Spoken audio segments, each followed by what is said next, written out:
സുഹൃത്തുക്കളെ, അപ്പോൾ നോക്കിയാൽ നമ്മുടെ ചാമ്പ്യൻസ് സ്പോർട്സ് ലീഗ് ഇന്നലെ അവസാനിച്ചു. നമ്മുടെ അഷ്ടമുടി കായലിൽ അതിഗംഭീരമായ തീവാറും പോരാട്ടമായിരുന്നു കേട്ടോ. ചിന്തിക്കാൻ പറ്റാത്ത കളിയായിരുന്നു. അപ്പോൾ ആദ്യം തന്നെ പറയാനുള്ളത് നമ്മുടെ നീരണ്ണം ബോട്ട് ക്ലബിനാണ്. അവർക്ക് PBC എൻ്റെ വക അഭിനന്ദനങ്ങൾ. അതുപോലെ തന്നെ വില്ലേജ് കൈനകരി നെഹ്റു ട്രോഫി തൊട്ട് ചാമ്പ്യൻസ് സ്പോർട്സ് ലീഗ് 12-ൽ 10 വിജയം നേടി അവർ ചാമ്പ്യൻസ് സ്പോർട്സ് ലീഗ് കിരീടം അവർ ഉയർത്തി. അവർക്കും എൻ്റെയും എൻ്റെ ക്ലബിൻ്റെയും വക അഭിനന്ദനങ്ങൾ ഞാൻ പറയുകയാണ്. അതുപോലെ തന്നെ അതിഗംഭീരമായ പെർഫോമൻസ് ആയിരുന്നു PBC ഇന്നലത്തെ കളി കാഴ്ചവെച്ചത്. ചിന്തിക്കാൻ പറ്റില്ല. ട്രാക്കിൻ്റെ കുറച്ച് ഇഷ്യൂകളും കാര്യങ്ങളായിട്ടായിരുന്നു. പിന്നെ എനിക്ക് പറയാനുള്ള കാര്യം എന്ന് വെച്ചാൽ ആ റെക്കോർഡ്, ആ 12 കളിയിലും 11 റെക്കോർഡ് അത് PBCയുടെ കയ്യിൽ തന്നെ ഇരിക്കും. അതാണ് PBCയുടെ കരുത്ത്. നടുഭാഗത്തിൽ കളിച്ചുള്ള എല്ലാ കളിയും മറൈൻ ഡ്രൈവിലാണ് തോറ്റത്. ബാക്കിയുള്ള എല്ലാ കളിയും PBC തന്നെയാണ് കപ്പ് ഉയർത്തിയത്.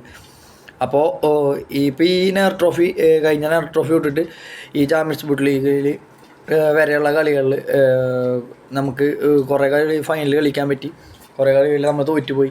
ആ ഒരു മനസ്സിൽ വിഷമവും കാര്യങ്ങളൊക്കെ നല്ല രീതിയിലുണ്ട്. ഓരോ പ്ലേയേഴ്സുള്ള രീതിയിൽ നല്ല രീതിയിൽ വിഷമവും കാര്യങ്ങളൊക്കെ ഉണ്ട്.